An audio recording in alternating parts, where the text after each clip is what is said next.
Hello and welcome back to the Red Path. Today, I'm joined by a very special guest, Mr. Dylan Matousek, who recently went 4-1 at a GT, and we're going to drill him for absolutely every piece of information we can to find out how we can all achieve this kind of greatness.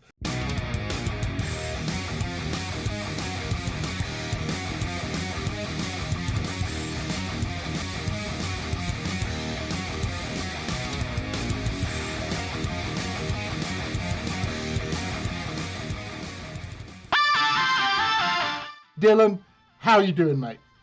Good, yeah, thank you for having me. It's an honor to share my knowledge with you and all the other World Leaders guys out there. Hey, it's a privilege for us to be able to get this information from you because you know us, we're all pretty competitive players, and we've been hurting for a while, and it's really fun to see, to see a World Eaters list do so strongly and against some solid opponents as well.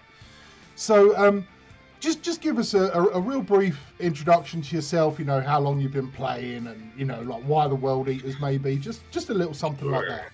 Yeah, so I've been playing 40k for about 20 years now, I want to say, and competitively the whole time. We were rabid little middle schoolers trying to compete in tournaments when we first started, and kind of it's been a lifelong obsession for us, for me and my friends on my team. And so we started back in 3rd edition, and I didn't come down to the World Eaters specifically until recently. My best friend, my best mate at my wedding, or my best man at my wedding, gave me the core of my World Eaters army as a wedding gift, actually, which is amazing. He's like a way better friend than I am. That's unbelievable. He gave me, the Berserkers, the Rhinos, Karn, all painted and built and beautiful. And he's a very, very good hobbyist. He's a good friend of mine. Tyler Johnson, he was in the results too. He was playing awesome. So I've latched on to World Eaters, and I was always a World Eaters fan before I had them. It was just kind of never got around to collecting them kind of thing. But I've always loved their lore and kind of the tragedy behind them. I think they're very tragic characters. I just love that about them. I think they make for really compelling novel characters. So yeah, absolutely. That's your the way you got the army. That's awesome. As a wedding gift, that's top tier stuff right there. That's that's a best man. That's a best man. I'm fortunate he's already married, so I don't have to do that. Well, okay, fair enough. But all right, so obviously I've got some questions for you that we really want to try and get into some nuts and bolts of like how you formulated your list, how it went at the tournament and stuff like that. So I'm going to open up here. First question I've got for you. Tell us how you theorized your list, like when you're in that kind of list building stage. Obviously, I'm sure it's been a long period of development, but what was the kind of engine in your mind behind it? What did you want to achieve? Were you building for primaries or secondaries, or tell us what your thought process was there? Sure, yeah. So, like you said, this army wasn't the first crack at trying World Eaters competitively in 9th edition. I started off with the Khorne Demon allies, trying to do the Bloodthirster thing, and with Bloodletter bombs, and just eating too much command points. Wasn't really liking that, so I decided to flip the script and go hard into the mortal elements. And the army itself, the list that I'm on now, there's no real fancy tricks or gimmicks about it. It's really just like 3rd edition tactics. It's kind of a Rhino rush with some scary stuff and support elements to back it up. It's got a very wide play style, so there's a lot of chaff units around the killing elements that gives it a lot of strength in playing the spatial things. Right. So as far as primaries go, the army is built for board control. Just in general, so that works well for playing the primary. It's as World Eaters, Berserkers are so incredibly destructive that you know, as long as you can get, as the World Leaders player, as long as you can get your positioning and timing of when you use those guys correct, you know, your opponent really has to be afraid of getting close to you, because if they overextend and you jump on them, you'll kill anything you hit, really. Yeah. So, you know, keeping that in mind really lends itself to playing the primary. You know, you get to be the one who's aggressive about going out there and saying, you know, I am going to be on these objectives, and if you want to take them away from me, you got to come and I'm going to hit you. Yes. Hit you 1,000 times, you know, right, and exactly. then do it again, you know. Yeah. So, you know, that's how the army works. It's very aggressive and assertive, and it has the support elements, and this is what it was lacking when I had the Khorne Demons, is it was lacking the support elements to also have that flexibility of holding the backfield and doing more of the secondaries. So, you know, the army almost, you wouldn't think about this, but I almost never go for killing based secondaries unless they're just too good to pass up. Right, yeah. But yeah, it's very much more interested in spatial secondaries. Things like engage on all fronts. The 3 Raptors squads means that I can do deploy scramblers in any matchup, theoretically, you know, as long as they're not going to just fill their deployment zone the whole game. And having deploy scramblers in your back pocket is just such a nice thing, because it can always be hard to pick those secondaries. You know, it likes to do banners in missions where that's a thing. Right. I usually do also rely on mission secondaries, as long as there's a decent one that's, you know, it has some action-based thing, or like, again, just the spatial board control style of play. The killing secondaries, especially since, you know, Bring It Down, they nerfed the points on that. They're just not very reliable anymore. You know, and I mean, like, you know, sometimes you'll get the matchup where, Bring It Down will still work, or thin their ranks as possible. Or Abhor the Witch comes into play sometimes. That's nice as a World Leaders player to have that option. But 9 times out of 10, I'm looking at only spatial scoring, things that I don't have to interact with the enemy at all to do. I think that's a really good way of approaching it, because, you know, something I think we've all struggled with, like Chaos Marines in general, I think, is those secondaries, especially. World Eaters, I 100% agree. The board control, the spatial play, as you call it, we're very well equipped to do that. The Berserkers, the Apoplectic Frenzied Raptors, or Deep Striking Raptors, or we've got options to do that.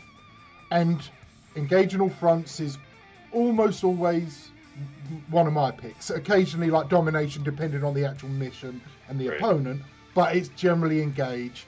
And Scramblers is a solid choice for almost every army in the game, as you know. Some are obviously going to get better secondaries to replace that, or be better equipped. But as a generic one, it's 10 points, almost guaranteed, you know, depending on if you, like you say, if your opponent just completely screens out the backfield. So there's a little gamble, but it's that third one. And I like your the looking at the mission objectives. That's something I've kind of failed to do. Gotta get my camera in focus here. But the mission objectives, I need to look at that. I think that's a great tip, actually, because I do often see players use them, whether it's in online bat reps, or talking to other people that have played in comps and stuff. So I think you know, that's some great advice, actually. I think I can develop that myself as a player. I think that's useful. So let me move. Oh, I'm out of focus again. There we go. Got it, I think. So next question I got is, it's a little bit memey, I guess. But obviously, World Eaters, we're not renowned for being a competitive element at all. Like yourself, obviously mentioned in Goonhammer, which is awesome. Player Victor Schubert a few months ago got a shout out by them as well for his Mutilator list. But we don't see, no one really thinks of World Eaters when you're talking competitive 40k, at least not yet. However, the something I've always thought is, you know, you bring that unexpected list. Now, maybe your situation was a little different because you had so many fellow teammates in the tournament. But for those players who maybe didn't know you or hadn't played against you before, or just, you know, were new to the game themselves or something, when you put that list down on the table, what are people's faces normally like at you know, a GT or a big tournament? They're like expecting Drakari or Death Guard, and you've got World Eaters. What kind of reaction do you get? Yeah, you know, and you do get some surprised faces, and, you know, they don't always understand kind of the danger that they're actually facing. Really, they don't. Especially my list. You know, some of the World Eaters lists you see out there running like triple Lord of Skulls, people can wrap their mind around that. Like, this is a big model, it's scary. But my list, you know, there's no real big intimidating thing, like maybe Leviathan, I guess, but I mean, there's no real shooting phase presence that you have to be afraid of. So yeah, you know, people definitely underestimate it sometimes, and you know, obviously at tournaments, like 99% of the people are very respectful of just having fun. But I occasionally at tournaments, when I'm just walking around between rounds and like people are looking at my army and they don't know that it's mine. Right. I've overheard people say, "Oh, well, this is just a Khorne army, or this is just a World Eaters army. You don't really need to worry about them. They only hit stuff in combat." And I love surprising people. You know, there was one tournament I was fighting this guy. He was playing Chaos Soup. He had a Chaos Knight with all the buffs and stuff. And he just threw it straight at me on turn one and sat right in front of my army. I'm like, well, all right. So I hit it with 8 Berserkers and some CP and the Exalted Champ, and I did 20 wounds to it in one activation. He's like, oh no. He was not understanding the thing, like the danger that he was facing, you know, and I've done that to Deathwing players. They drop their 10 Terminators right in front of you thinking that you can't handle that. 8 Berserkers can mulch those guys fast, you know. So you don't get a lot of like disrespect, but it is a trick that you can pull on them one time. You know, you get to do it once, and once they see what those Berserkers will do, then they're a lot more afraid of you. I've had kind of similar experiences myself. I've only played a few small RTTs, but generally that's been it. It's like, oh, World Eaters, that's cool. You're like the fluffy player, right? Okay, let's you wait and see, because exactly like you say, a squad of 8 Berserkers, like 5 will do damage for sure, but when the meta's more surrounding things like Knights and stuff like that, the big 20+ wound toughness 8 models, you do tend to need the larger squads. And even against things that aren't the large targets, you know, 8 Berserkers can engage a lot of things that 5 of them just can't. And you spend 2 or 3 CP, you give them some vets, and you give them Stoke the Nails or Wild Fury, and then you have that Exalted Champion backing them up. Yes, like one of my issues is the lack of multi-wound options. Like, I would like a 2 damage special weapon option for them for future, but you got that. But you know, it's a lot of volume at -1. And generally strength 5 or 6 with the option for vets. And yes, that will decimate things. Your Deathwing Terminators, sure, okay, I'm probably wounding you on 4s, but here's literally 40 dice that you have to save. I 40 wounds, like depending on both activations, and that volume really pays off. And the AP one is really nice, and I really like that about the chainsword upgrade we got a while ago. Right, yeah, that helps. And I will see, Wild Fury is like the most important strat, second to vets. I use, like, every time a Berserker unit hits something, they're gonna use vets and Wild Fury. Almost, if it's an Imperial target like Deathwing, you're definitely gonna pop for 5-up Death of the False Emperor. And, the Exalted Champion, I tell people all the time, that's the most important model in the World Eaters army. He takes Berserkers from scary to ridiculous. I agree. It's also, I don't want to say unique because I'm not totally well versed on a lot of other codexes, but I don't know of any other units off the top of my head in any army that give that full wound rerolls. Sure, it's only in combat. I know there's some that give like +1 to wound or reroll wounds of 1 and stuff. But coupling that, full wound rerolls, with a unit like Berserkers, I'm glad they thought they didn't check themselves when they wrote that combo, and they haven't FAQ'd it or nerfed it or anything. But my God, it's in the hands, of a player like yourself, and being able to stack the Exalted Champ, those stratagem combos, maybe a Demon Prince for the reroll to 1s to hit and everything. It is brutal. I can't think of a model, of a Codex model, short of going up to a legit Titan, that can really withstand 140 odd points of Berserkers with an Exalted Champion and 2 or 3 CP. It's going to destroy pretty much anything. Yeah, my friends, they make fun of me all the time because I list all the things that 8 Berserkers with 3 CP and Karn and an Exalted Champion just eat. Yeah. And, it's like, I haven't tried it against Mortarion. It may or may not, my heart tells me it'll work. I don't know if it really will. Because the shutting off the rerolls will slow them down a lot. Yeah. But then the other thing is the Alaris Custodian Terminators, because they ignore -2 AP. And so those guys are kind of an issue, but that's what the Butchers are for. Yeah, yeah. There's we do have ways of dealing with stuff, but yeah, it's the Berserkers are such a great take all comers unit anyway, and then you throw in OBSEC, and you throw that on in an edition where board control, primary scoring, half your points essentially is just holding objectives. It really powers them up, and I've said it before and I'll say it again. I think they're certainly one of, if not the best troops choice in the entire game. I haven't played against the new Drukhari yet, or the new Death Guard actually, but so I don't know exactly what they're bringing. But I think Berserkers, for a 4-year-old Codex at this point, they're a great unit. All right, but let me because I, like anything, I could talk Berserkers all day. If we're talking 40k, same here. Yeah. But, all right, so next question I got for you. Out of all the games you played at the tournament, which were your toughest matchups? Now, obviously, anyone who's watching this has probably already checked out, your matchups, who you played against, what armies you played against, and knows your results. But you faced Tau in the first round, Astra Militarum in round 2, Tyranids in the third, Blood Angels in the fourth, and then White Scars in the final round.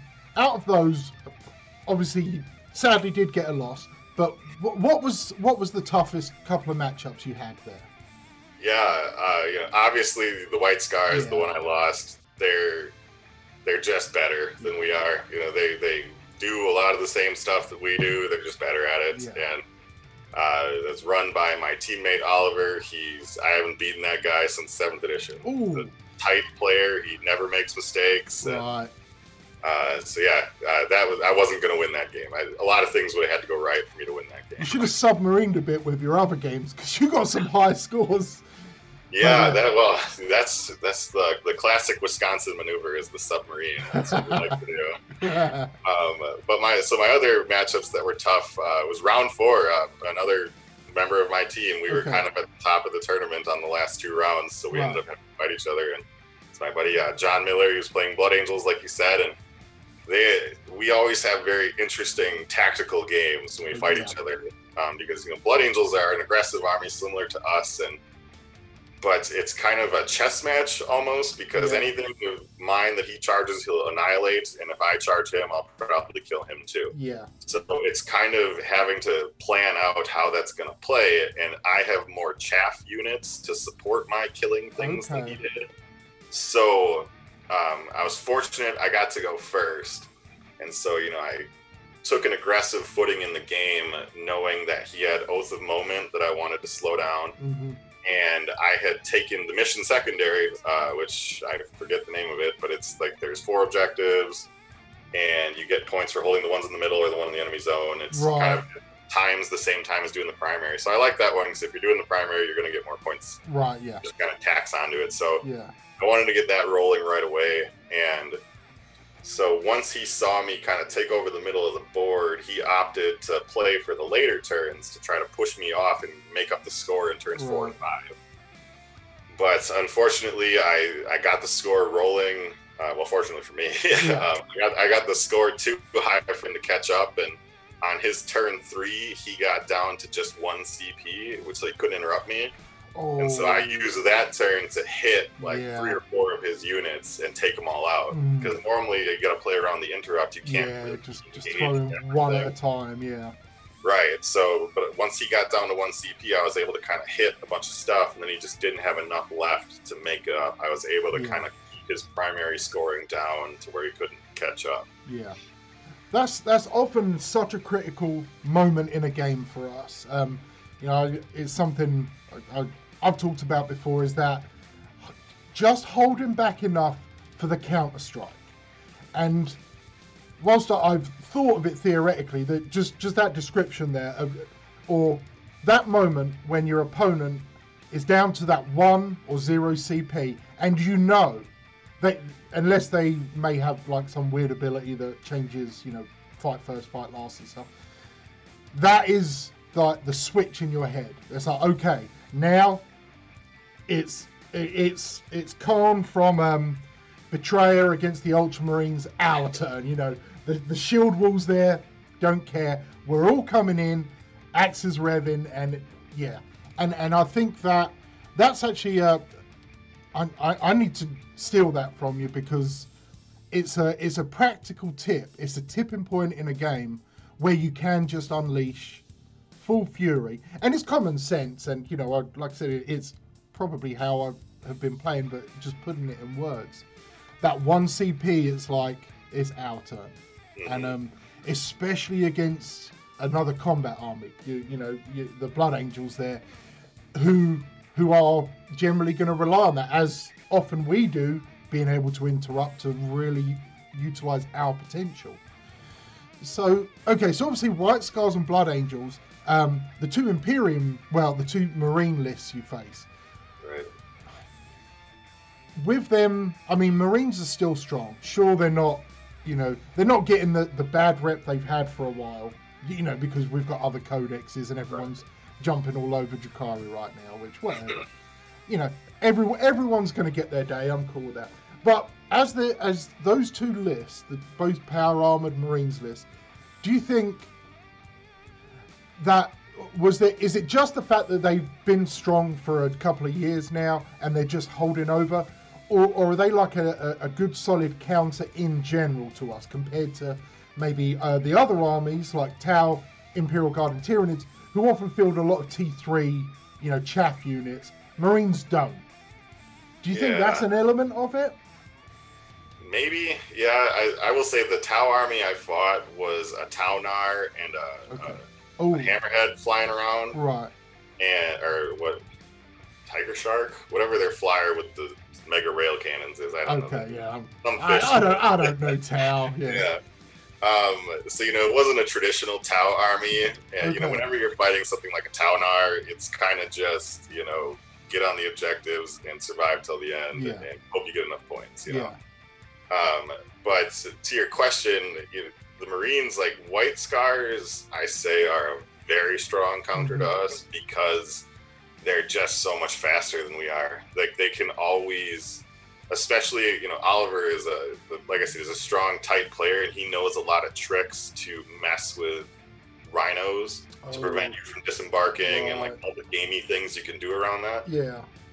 So, and it's so easy for them to set that up because they're so fast. Yeah. You know, Blood Angels, they are dangerous, but they don't have the same speed tricks that the White Scars do, you know. So the White Scars speed really makes a huge difference. And I think, you know, natural counters to World Eaters, and this is pretty widely known, I think, is, you know, Emperor's Children and Slash, just that army-wide always fight first is such a pain in the ass to fight around. Yeah. It's just, and that's one of my wish list things, is a means to deal with that. And a few, I don't know, about a month ago or something, I was chatting with Dara, Ashen Marines, and we come up with the idea. Let me run this by you. For obviously, we're going to talk a little bit later about your hopes and wants for a codex, but let me throw this at you quickly now. For World Eaters or possibly Khorne Berserkers, because I'm kind of thinking they're going to lose their fight twice ability. I think. I really hope they don't. I know, but hear me out. So I just think that because I think the way GW's kind of trying to streamline a little bit, and it can be a bit janky. But replacing it with, getting an extra base or attack or two, I'm absolutely. But because we lack resilience, right? That's one, or even 2 wounds, we're still going to be 3 up armor saves. Toughness 4. Right. But for Berserkers, even when a Berserker is slain, it fights again at the end. Before you remove the model, it fights again at the end of the fight phase, or at the end of at the end of the fight phase, because that fights last, and the units that make you always fight at the end of the phase. Yeah, somewhat, just a squad of regular Marines come in and knock out 5, 6, 7 Berserkers, and suddenly it's not feels bad, but it just feels like, oh, that was one of my critical units. Right. But that trade-off of, yes, you killed my Berserkers in a fair fight, okay, but they're still going to hit you back, because Berserkers, you chop their arm off, you chop half their head off, you chop them in half, they're still coming for you. Like, they don't care, they don't feel pain, or they just push through the pain. What would you think about something like that? They always get to fight at the end of the phase, as a trade-off for Blood for the Blood God. Yeah, I think that is the perfect mechanic, I think, to deal with interrupts and always fight first. The way that I envisioned it was, if we kept always fight twice, we kept Blood for the Blood God, give us a strat to let one Berserker unit fight when they die, if they haven't fought already, you know. Similar to, like, Wolfen can do that, I think. Yeah. Okay. I don't know if they still can, or they used to be able to do that. Yeah. But if you want to give up Blood for the Blood God, we only activate once. I don't want to, but... Right, well, yeah. I think in terms of balance, if we trade fighting twice to always fight on death, I think that would make sense. They're still dying, you can still bring them down and, just sacrifice the things you have to get rid of them. And, but it would help so much, because it's such a feels bad moment, like you were saying. Berserkers have the constitution of a wet paper bag, and 2 wounds isn't really going to change that. No.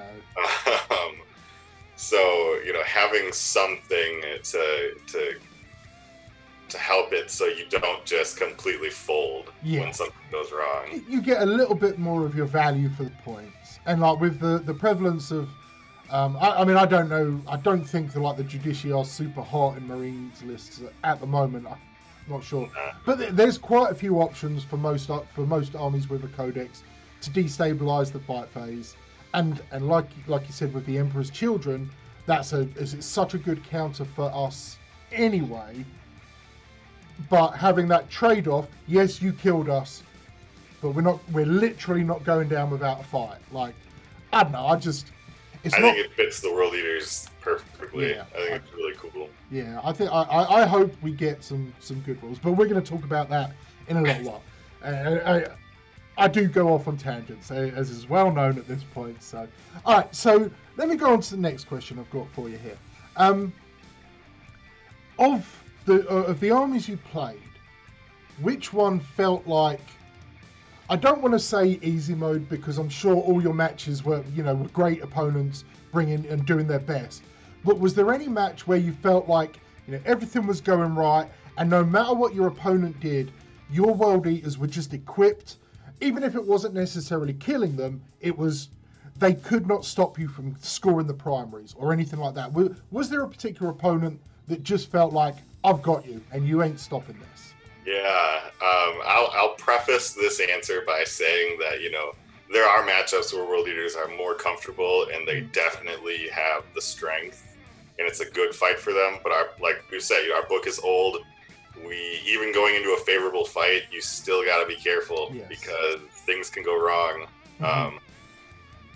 Barring like massive gaps in player skill or non-optimized lists or something, it's things can always go wrong for the world leader. Oh yeah. But yeah, the guard player that I fought, he's another friend of mine. Oddly enough, he's not on my team, but I know him just through the local community, and we had solid terrain on the board, which is another thing that I'm kind of spoiled by in the Wisconsin meta. Most of our tables have pretty good terrain,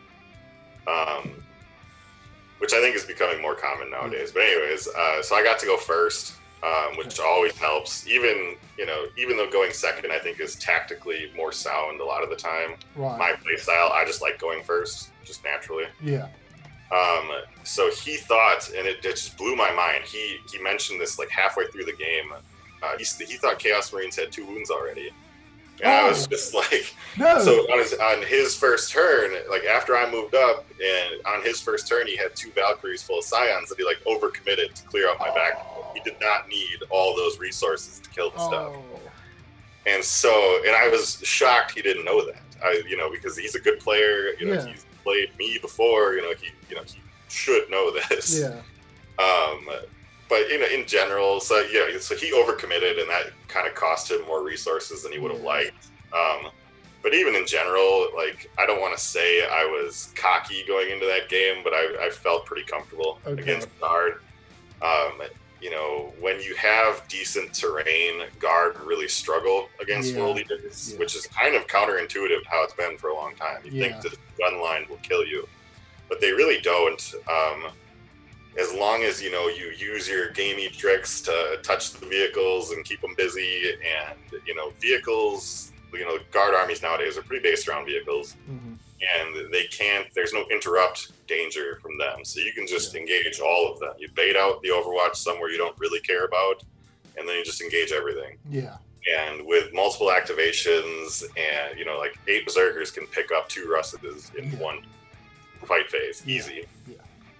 So, the guard, they are a nice matchup, but like I said, it's playing world eaters. I like to tell people it's like riding a tidal wave. It's all about momentum.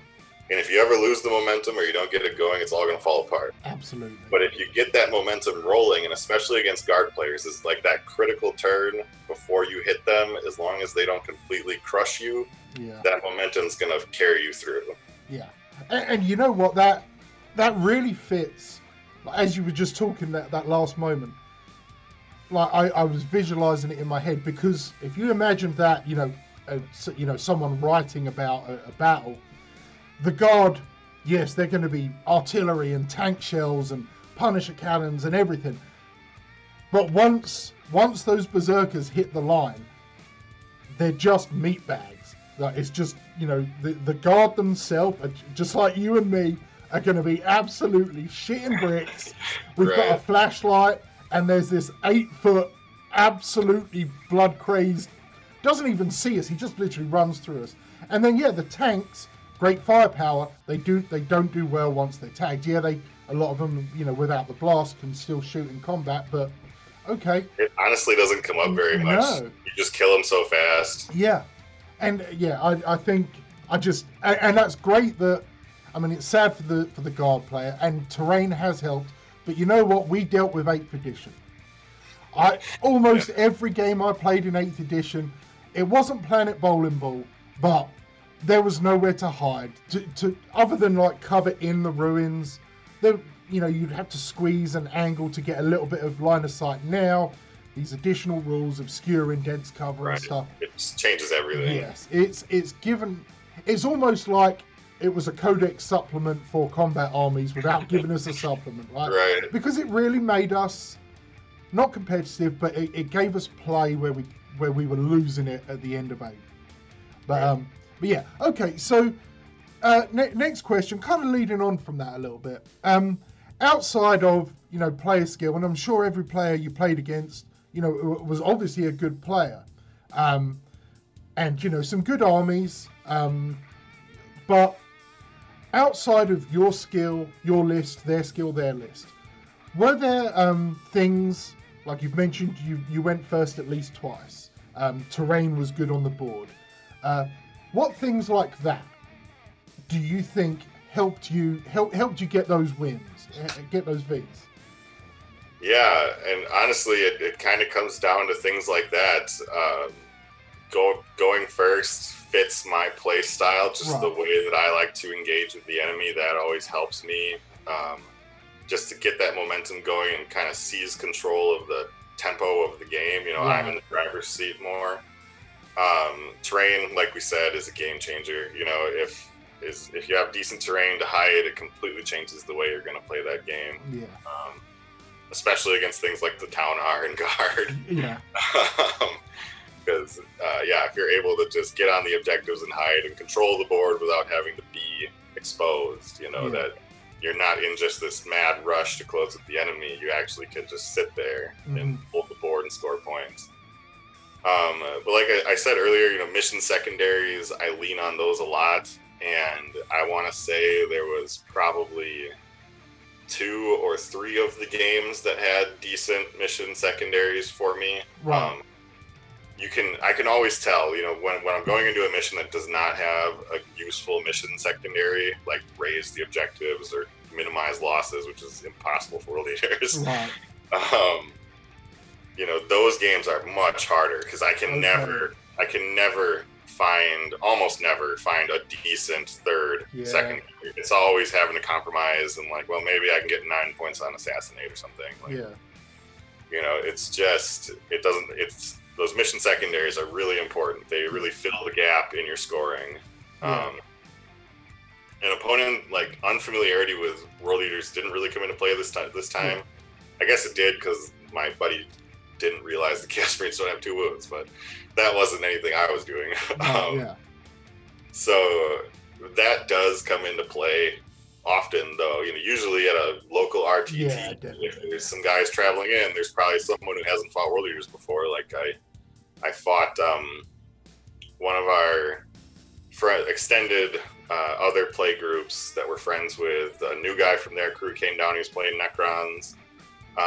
He had the 3 blocks of 20 invincible warriors, and you know nobody can kill those, but world leaders can kill those pretty easily. Yeah. And you know, so he had the thing where you get to move 6 inches pre-game, so he moved forward, and I moved my rhinos and popped smoke. He didn't kill them, and I told it. He's like, "How many of these warriors do you think you're going to pick up this turn?" I said, "All of them." And he didn't believe me, but I did. So, you know, stuff like that. Otherwise, you know, there's only so many factors that go into winning games. I think matchups, like at a GT, you know, if Khorne is smiling on you, you know, you can find, nowadays it seems more and more there's diversity coming through at the top tables of tournaments, and I think that's really good. You know, 9th is great because of that. You know, Drukhari are maybe changing that a little bit right now, but I think they'll quiet down like everything else does. But I think it's a good marker of 9th that, you know, anybody can do the thing that I did. You know, if you run into 4 White Scars players, if I do, I'm going to get crushed, you know, but I didn't have to fight them for a while. So, you know, I think it's a good sign that armies can come through based on just the matchups you're getting. You know, sometimes they have your number, sometimes they don't. So yeah, you know, going first, like I said, helps a lot. Terrain's a really big deal. Mission secondaries, I can't emphasize those enough. They really help. Yeah, I think, I agree. Certainly on the going first help, because you mentioned earlier that going second is often, I need a better camera. But going second is often the better tactical decision, certainly for a lot of armies. But going first has always felt like a World Eaters thing. I want to say, I can't remember if it was an earlier edition or maybe it's Horus Heresy, but there's used to be like a modifier to the Seize the Initiative role. I think it was if you had Khan as your warlord or as your leader or something. But and yes, like in the lore, they're just charging forwards. They're not holding back. There's no, you know, preparing their positions or anything. They're just full steam ahead, fighting each other to get there first. But it does lend itself well to the abilities and the strengths that we have.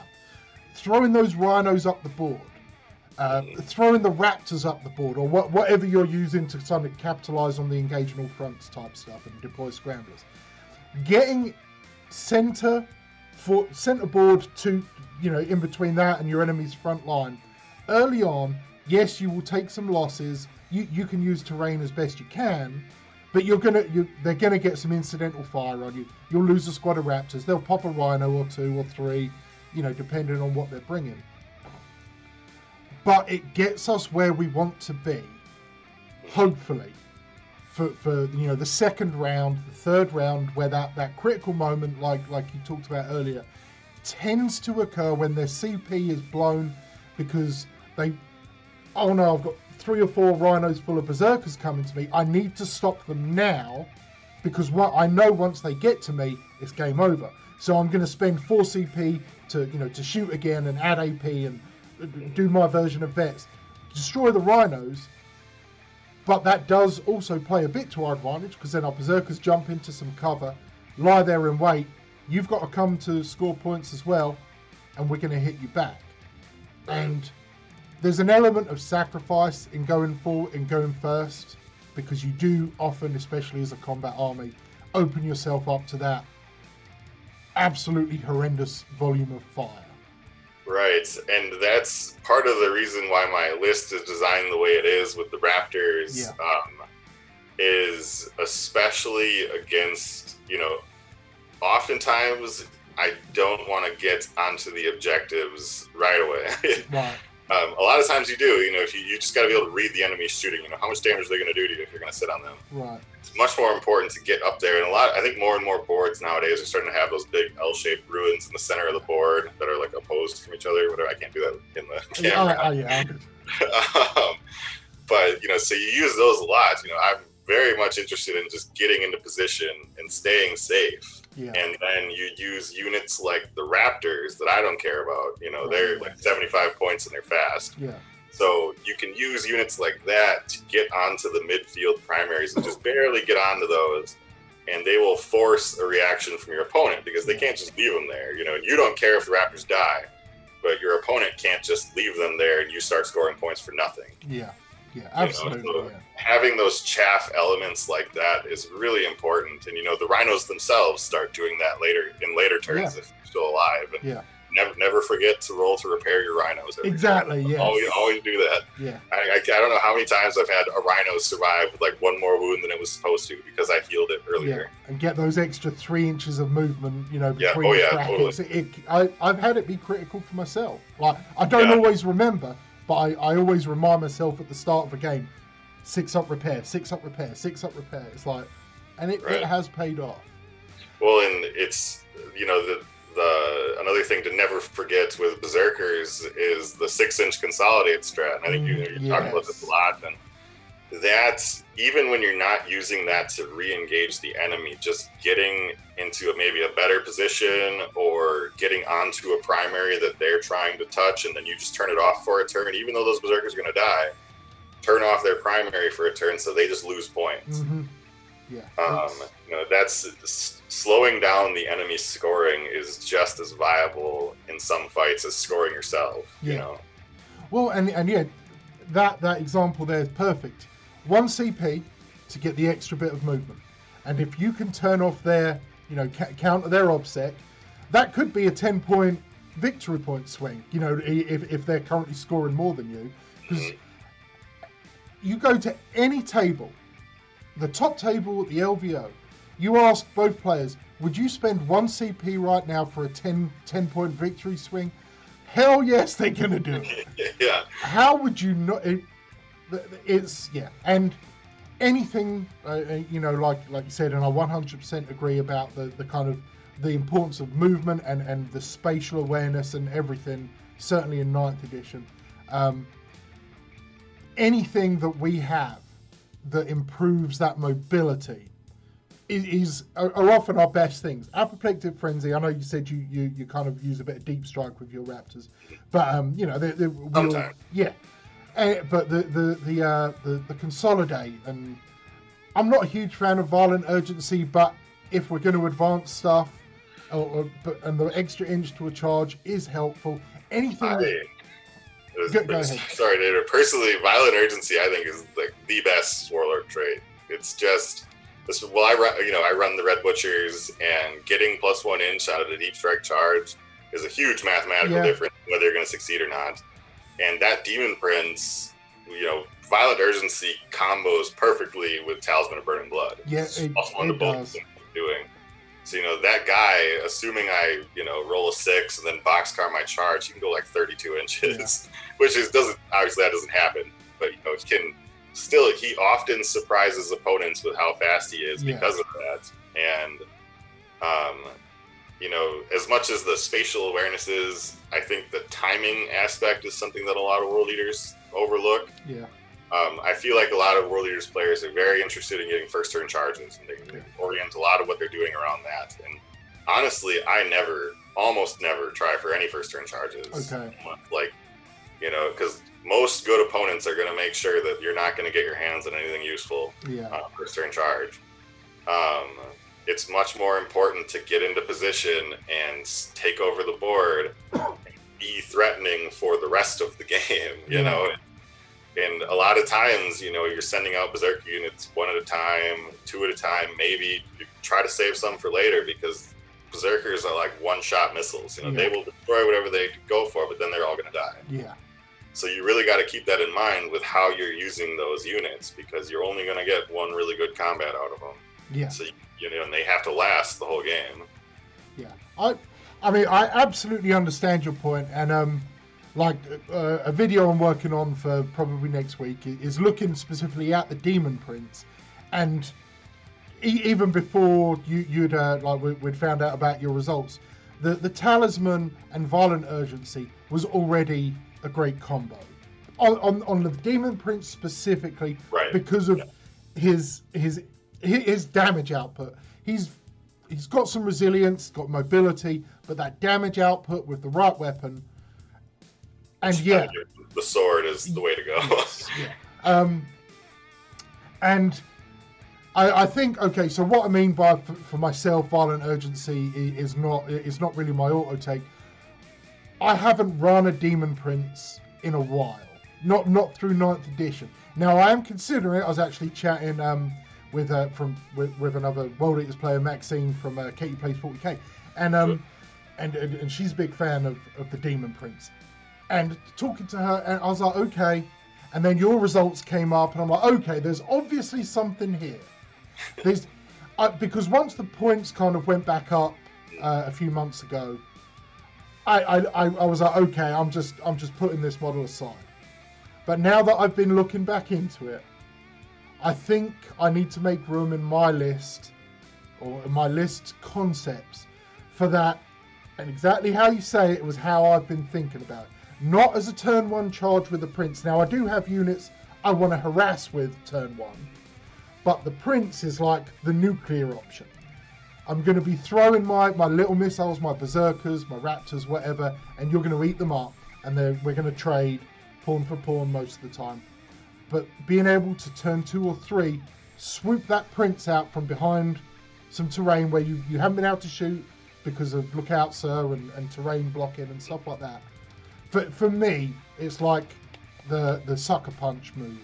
Well, he's a really good assassin. Yeah. He can, because of Fly is such a huge deal with him versus like a Lord Discordant. Yeah. He does way more damage than them, but like having that Fly means that he can just jump over enemy units and get onto that character they thought was safe. Especially, you get a big advance roll and that dude flies 19 inches. It's just it's hard to plan for. And I've caught out Necron Lords on command barges and Marine Apothecaries, stuff like that. Things they didn't think were in danger. Yeah, having him fly out and go do that is just fantastic. Or having the sword, I think, is the best choice. Mine has an axe because that's what he's modeled with. Yeah. But I think that damage 3, being able to fly out and just like wreck a unit of Eradicators or eat up some Leg Marines, he's a great assassin like that. I think, again, I tend to look at him as you're going to get one really good thing done with him, and if he lives, then you're gravy. If he gets to fight 2 or 3 times, you've got to be winning. Yeah. Oh yeah. Yeah. He's another way, like any of our units really. you use them, and like you mentioned earlier about like playing a game against the Blood Angels was like a chess game, and that is, I tend to look at 40k as a chess game no matter what, because chess is what I grew up playing. And I definitely think that we often do the trades. We look at everything like, okay, I've got 90 points of Berserkers, what target? Not necessarily a point trade, but like a current value trade. Even if it's a squad of, like scouts or something useless, if they're holding an objective, that's a trade. I'll eliminate them, then I'll get shot, but that gives me that point swing. Right, and I think that's a good distinction you make is points trades isn't what you should be looking at. You got to be looking at current value, and like you said, those harassment units like skirmishing raptors that can apoplectic frenzy out, and usually I'll only deep strike one, maybe two raptor squad, and the other two are very interested in pre-game moving, right, getting on the objectives, killing scouts, whatever. Yeah. There's I think it's certainly for newer players. Once a player starts to, they understand their rules and stuff, they're thinking about playing some tournaments, and you start looking at it, okay, I've got this many points, my opponent's got that many points. If I spend my 100 and take 110, that's good. No, points, the value of a unit is different in every phase of every round of every game. Berserkers are worth 0 in round 1 most of the time. But normally by round 3, once you start competing over the objectives, they're worth double their points. Your enemy has to kill them because they will trade double in points alone, and they will take whatever you've got. Like you said earlier, there's not many units that they can't easily eliminate with some investment. And once you start to see that, okay, that squad of 20 Necron warriors might be worth however many points, but it's not got range on anything. I don't care about it this turn. It can shoot my Rhino or whatever, but I'm going to send my 180 point Prince and kill that Overlord or that character that's currently increasing their reanimation by, whatever the hell it does. Right. And it's finding the value in the moment, and even if you trade down in points, what buffs are you stopping? What improvements army-wide are you preventing for the next 3 rounds? Right, and what are you forcing your opponent to do then? Yeah. By that Prince flying behind their army and eating a character and touching a squad of dudes, all of a sudden they have to turn resources around to deal with him, and that isn't coming into your frontline Berserkers. Yeah. And, I think in the World Eaters group on the Facebook page that we're in, I see kind of 2 different theories about World Eaters. It almost seems like my style is the Berserkers do the heavy lifting. They're the ones doing the killing. Right. They are the core and heart of my army. Everything else is just periphery. Okay. Like the Leviathan, he doesn't matter. The Demon Prince, he's not really that important. It's all about the Berserkers. Right. The other way is like with the 5-man Berserker squads with maybe Lightning Claws on the champ or whatever. And you use them because they're very dangerous for what they are, but they're, just kind of better troops. They'll kill more than they should, but they're not really the ones doing your killing for you. Okay. And so then you flip that, you're investing in other things to kill, whereas all my killing comes from the Berserkers. Yeah. That's interesting because I think I'm probably have been and am, I guess, on that other side of the thing. And it's good that you bring that up, and certainly that you bring it up with experience and like a good score to back it up, because like we have been talking about the meta for World Eaters being MSU, being fully using Khan as like a reroll buff rather than a deep strike missile kind of thing, and playing World Eaters not necessarily in a non-World Eaters way, but maybe it's time for us to reevaluate and look again at your style, which is a more traditional World Eater style. Definitely, and was very much how I played in 8th edition. Yeah. But one thing I don't like to do myself is to get hung up on one thing.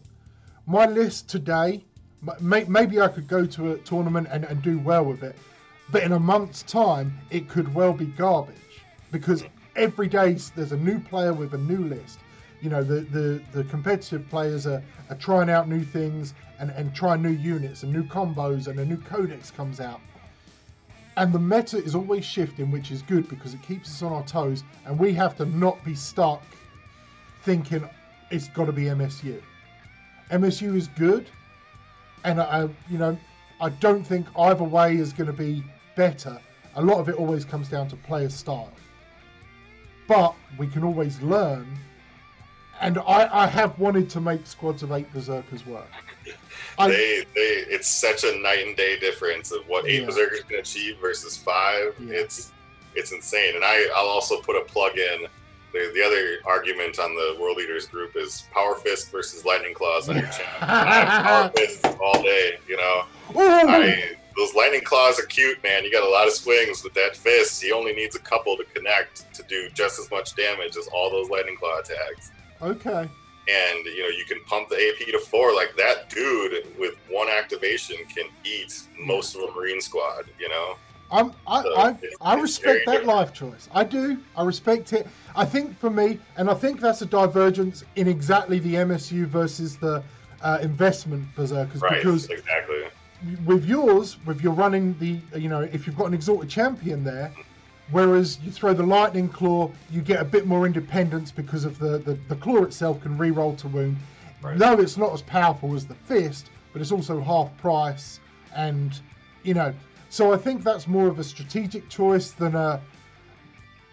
Yes. Yeah, neither of them is the wrong choice by any means. I think, like you said, I would agree, you know, my route of I invest in my Berserkers and I support them actively, and that's the whole game plan. Yeah. Works better with the fist. There's potential is higher there, but you know, like you said, if you're decentralizing away from your Berserkers, then the Lightning Claws is definitely the way to go. Yeah, I think, and again, it's play style, and we'll get there. We'll eventually, you know, there will be synthesis. There will be our theory and our anti-theory, and they will combine, and in 3 months' time, everyone's going to be jumping on World Eaters because we're going to have found the list, and it's going to, oh my god, it won't be Drakari's broken, you know, all the YouTube channels are going to be having like, oh my god, well, nah. It's right. But all right, let me jump forward a little bit here. So kind of, you know, just talked about how your list playstyle was. Following your results, following those games, is there anything you're thinking of changing? You know, certainly following that White Scars. I don't know, honestly, I don't know what can be done about something like that. But what lessons do you feel you've learned that maybe have got you thinking, I could change this weapon loadout, or I could change this one unit for this unit? Any thoughts on that? So, I'm kind of the worst person to answer this question because one of my big flaws is I will run the exact same list just again and again and again. Okay. I mean, I played the same Death Guard army for all of 4th edition. Okay. You know, even when I try to write a new list, I tend to subconsciously recreate the same list.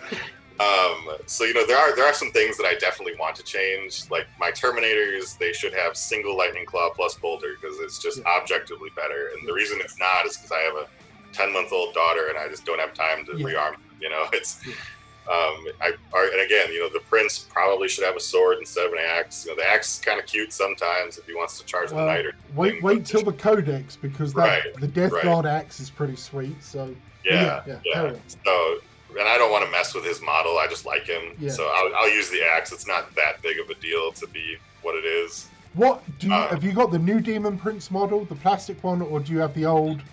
I have so my Demon Prince is from a company called Mears Miniatures. Okay. They're out of England. They make some amazing resin models. They have a huge range of monsters and monstrous infantry, and their scale is 28 millimeter, but they have a lot of much larger monsters. Okay. He's one of their smaller things, and he's still Demon Prince size. Right.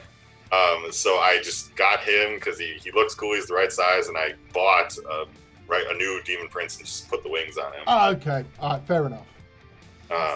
But yeah, okay. So other things I would change, I've thought about maybe dropping like 2 Terminators out of the Red Butchers to bring them to 8, so they'll obviously roll better then. Yeah. And get some Meltas in my Raptor units, I think, because, you know, those guys, I'll still treat them as completely disposable. Right. But at least they'll have more potential to contribute, especially against things like Drukhari, where a couple melta shots, if you get lucky, they might bring it down. You know, they might kill a raider. Yeah. And when you talk about, you know, how to compete against like White Scars, one thing that I should do, and Oliver, my more competitively minded teammate, he's very willing to embrace whatever is the coolest version of what he needs to be doing right now. And so he talks to me about that a lot because, you know, a lot of it is overlap. So one thing I should do is drop the Leviathan and the Terminators and just take 3 Contemptors with double Volkite and some rockets on top. And like those things are so strong right now. Yeah. It would be objective. I'm not going to do it because I never engaged with those meta things like that. Right. And I like the Leviathan. He's a big distraction Carnifex. Like he's kind of a trap for the enemy in my list. I want the enemy to shoot at him instead of the rhinos. Yeah. But the enemy can't just ignore him because he's a Leviathan and he's dangerous. Right. So he's a really good element in the list, and I like him a lot. Though I'm not going to do the double Volkite Contemptor thing, but if, you know, for people out there who are interested in being competitive, that take 3 of those, put Karn next to him, and you will do much better just right away. Volkite is very tasty, and I'm lucky enough. I've only got 2 Contemptors, but they are magnetized. I don't have Volkites. Nobody does these days. I know. Yeah, but yeah, I think I've got C beams actually, so I could maybe modify them. Okay. Yeah. I don't know. We'll make it. We'll see. All right. So what would you like to see for our codex coming up? You know, it's going to happen. Okay, I'm just going to have to be out of focus here. I keep moving on my chair. What would you like to see for our codex, you know, when it inevitably comes out, whether we get an announcement this week or not, for the World Eaters specifically? You know, whether you're looking at Legion traits, whatever our version of Doctrines is. Yeah. What are some things you would like to see? It can be crazy. GW has said, Dylan, look, write this section of the book for us. We've got to meet the deadline. Put anything down, and we're printing it. What are you going to suggest? The wish list I prepared was much more down to earth than that. Okay, well, no, that's fine as well, mate. I think I think these are realistic things that could actually happen. I think our Legion trait will update to the modern version of its mechanics. So it'll be +1 attack when you charge, get charged, heroically intervene. Yeah. I think that's pretty likely if they decide to keep +1 attack for us.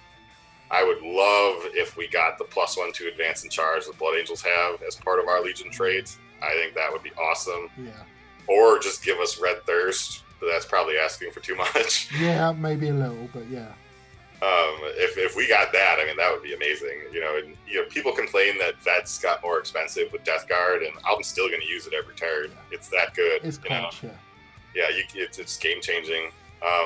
Like we talked about, getting a strat or an ability to let a unit fight on death. I think that would be so helpful against Interrupt and a lot of the things that prey on us right now. Yeah. Or having like a relic or a warlord trait or something to make an enemy unit within 3 fight last. Like have a relic where you're super scary and they fight last now. I don't know. But otherwise, just in general, like more utility and support relics and warlord traits. Like relic demon weapons and stuff is cool, but I don't need help killing things. I need help getting to kill things. Yes. Like Raven Guard. My other army is Raven Guard. Okay. And they have a warlord trait where everybody within 6 can advance and charge. I think that would be awesome for world leaders and thematic for them too. Yeah. That would be, and army-wide advance and charge for us would be amazing, obviously, but I don't think that's realistic to ask for. But I think a warlord trait for everybody within 6 could help. I think a strat like the White Scars have, where they can roll 3d6 and pick the 2 highest for charging, would be cool. And not unreasonable by any means. I think Khorne Demon Princes need more of a return for giving them their psychic powers. Like +1 attack does not equate to warp time. No, not in any stretch of the imagination. No. Yeah, no. So I would really like to see there's more of a reason to have a Khorne Demon Prince. Yeah. And mostly though, I just want to keep the things we have. I really love the the melee boosting strats that Faith and Fury gave us. That was game changing for what Berserkers can do. Yeah. But in general, you know, like 2 wounds will be nice. You know, it's not going to save Berserkers against focused enemy stuff, but it'll help a lot with like psychic phase mortal wounds. Yeah, that's true. Yeah. Vehicle explosions, like that really sucks when you kill a vehicle and lose half your squad because of it. Like, and just incidental fire, you know, just random las guns that you just rolled 2 1s and lost 2 guys. Like, it'll help with that, you know. So I'm looking forward to gaining 2 wounds in that regard, and hopefully they don't make us cost too much more because of it. Yeah. I think about general, 2 or 3 points a model, I think is and I'm totally okay with that. Yeah, you know? Definitely, yeah. The ability to take multiple warlord traits, which we're obviously going to get because everybody gets that, that will just be so nice because Chaos always has like 3 or 4 really cool warlord traits and you never use any of them because you only get 1, and it, like, for me it has to be Violent Urgency. I'm just never not going to take that. So you know, that's my wish list is probably very short. It's I don't know, I don't want to lose the things we have, and I just want some little quality of life boosts. Yeah, no, I'm 100% about that.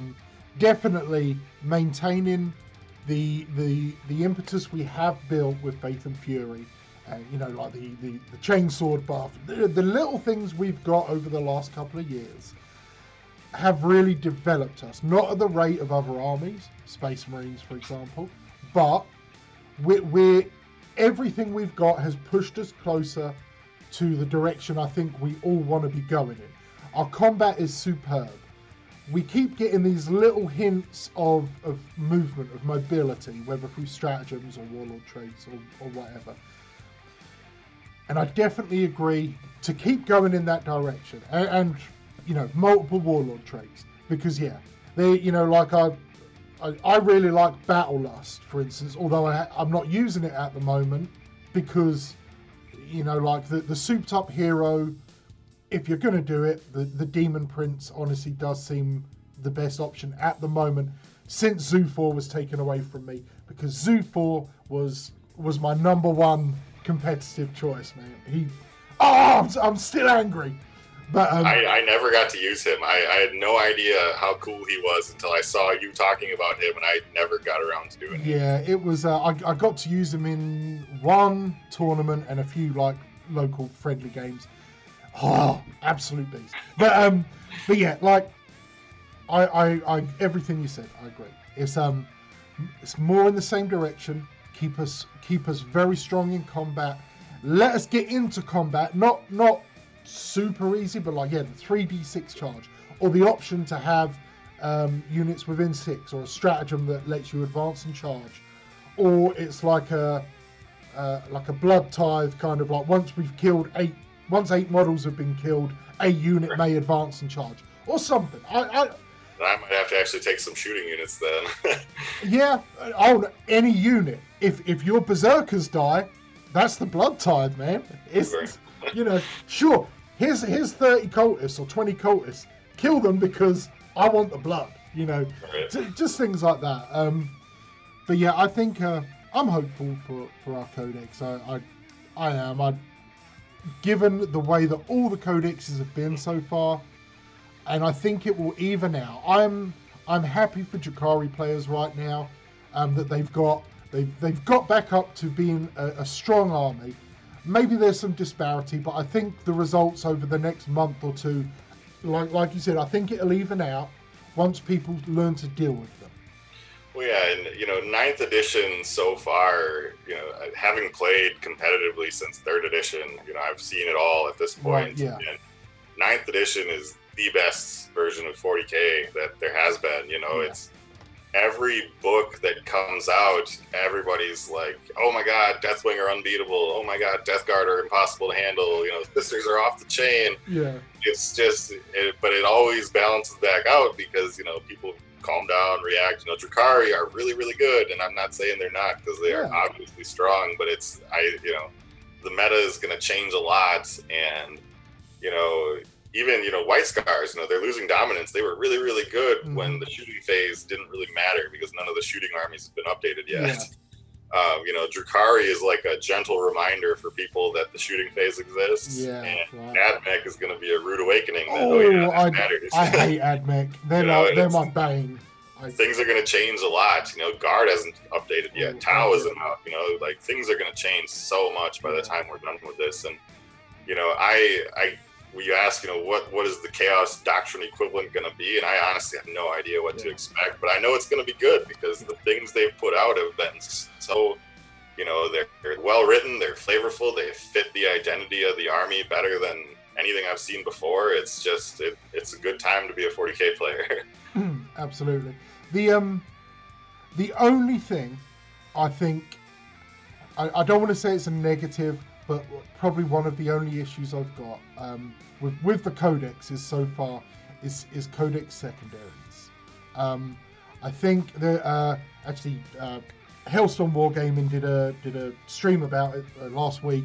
There was a report that come out from another channel, another content provider, looking at the strength of secondaries and codex, like Dark Angels, for instance. Their unique secondaries are so much more powerful than the ones everyone can take. And I think maybe that's where disparity is coming from, not from the Deathwing blob or from or whatever else, or Mortarion or the. Right.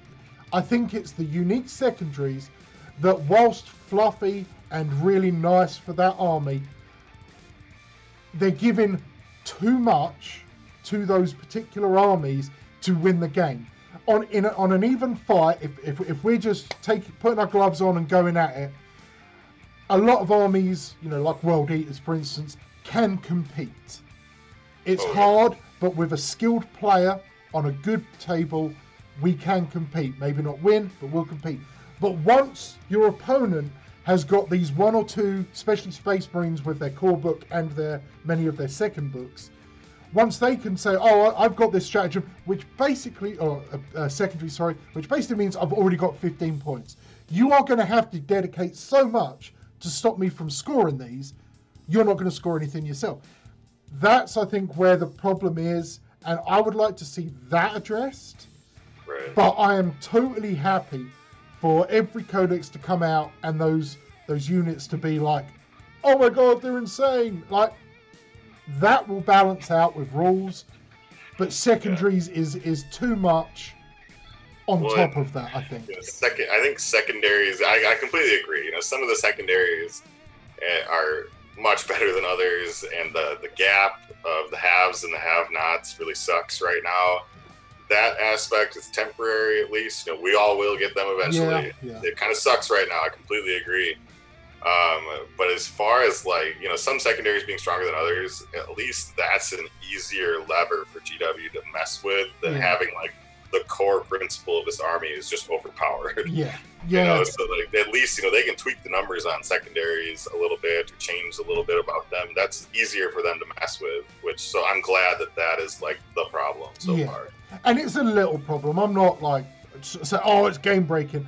I mean, it makes a huge difference. It does. It really does. Yeah. It does. But it's out of all the things that they could have done wrong and historically have done wrong, like you say, 9th edition is, I love it. I loved 8th edition, but I really love, I'm leaving 8th edition for 9th edition. I'm sorry. It's, and for that, for me, is the really only downer, and I'll still deal with it. I would just like to see it either, it's a chapter approved or something that comes out. Here's everybody, secondaries for everyone. Right. Chaos get a unique. Drukhari get a unique. Because I understand their marketing and they're a business. Codex release is separated by a couple of months, certainly right now. Is always going to be the business practice for certainly the foreseeable future. But something like secondaries should be, I think, chapter approved, the GT pack, put 2 or 3 pages, every faction gets one, or every codex gets one. They did that back in 8th edition, with I think the 1st or 2nd chapter approved, everybody got Relic, and it helps. And I agree. I think that would be a nice quality of life thing for us who might not get our books anytime soon. Exactly. You know? Yeah, and we'll see. I mean, I'm sure fairly positive we'll get a chapter approved this summer, just because of how they've kind of changed. I mean, I know it was COVID that led to chapter approved being a summer thing rather than a first of the year thing, but I'm fingers crossed for some more improvements. And you know, obviously with Nova, Mike Brown taking over the kind of competitive scene officially, he's going to be looking at that data. He already knew all these numbers before we did, and I'm sure there's something in the works to resolve this. I'm confident, regardless of my thoughts on some of GW stuff and practices, that they are learning, and they are starting to slowly but surely treat the player, the customer, with more respect and more, you know, a little bit more fairness and stuff. And, well, and that's I great. mean, you know, for people who have recently come into 40k and the 8th edition and 9th edition is all you've ever known, like, you know, things feel slower right now. COVID made it slower, but I mean, like, I remember the days when Dark Eldar didn't get a new codex for like 7 years, and the edition changed like twice in that time. You know, like, you know, there was a time in, I think, late 4th, early 5th edition where there were 4 different versions of Storm Shield that you could have depending what army you're playing. Yeah. You know, like Space Wolf Storm Shields, Grey Knight Storm Shields, they all work differently at one point in time. Yeah. You're back. Your visual froze there for a second. Yeah. Like certainly now, I played back in the day, and I've always followed 40k, but I didn't get back to playing until right at the end of 7th, which was really the beginning of this kind of golden age. But I know for years, you know, there was no community team with Games Workshop. There was no, you know, you could maybe email a suggestion for an FAQ or like a rules change. You wouldn't even get an automated response. I mean, there was nothing for years, and now your codexes are getting an errata normally within a month or so, depending on what's going on. We're getting, when we're back to normal, twice yearly FAQs, chapter approved, reasonably swift codexes within, you know, far swifter than, like you're saying, going 4 years with it. Mind you, saying that our codex is 4 years old. It is, and it's, you know, they're not perfect by any means. No. You know, I would love for GW to do better. But we're also dealing with 25 codexes or something now, right? As opposed to, you know, I know there's always been a few. But anyway, okay, I want to wrap this up now, Dylan. Unfortunately, I have work. I have to have a day job. So, but for everyone at home, at some point in this video, hopefully I've remembered to have Dylan's list going up, and the results, so you can see, and I'll try and put a paste bin below, link to the list so you can see, and you know, links to the BCP results, and just everything you need if you want to dive into this yourself. Really appreciate you taking your time, mate, to come on and chat and give us some insight, drop some knowledge on us, and really share your experience and you know, not only the tournament experience, but your overall experience as a World Eaters player. Really appreciate it.